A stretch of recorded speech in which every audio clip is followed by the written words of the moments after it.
গ্রামাঞ্চলে প্রায় দেখা যায় ব্যাটিং বা বোলিং করা নিয়ে কথা কাটাকাটির ঘটনা। পাকিস্তানের পাঞ্জাবে এমন এক ঘটনা ঘটেছে যা বিশ্বাস করাই কঠিন। বোলিং করতে না দেয় দলের অধিনায়ককে গুলি করে হত্যা করেছেন তারই সতীর্থ।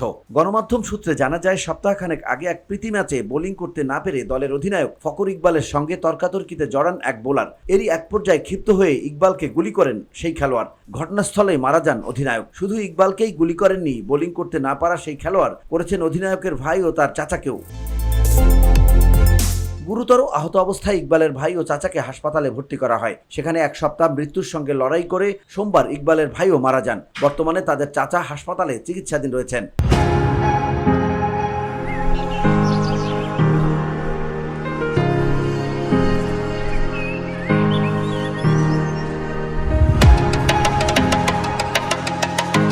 মর্মান্তিক এই ঘটনায় স্থানীয় পুলিশ অভিযুক্ত হামলাকারীকে দ্রুত গ্রেপ্তার করেছে। ক্রিকেট মাঠে এমন ঘটনায় দুই ভাইয়ের অকাল মৃত্যুতে তার পরিবার বন্ধুদের পাশাপাশি শোকের ছায়া নেমে এসেছে স্থানীয় এলাকায়।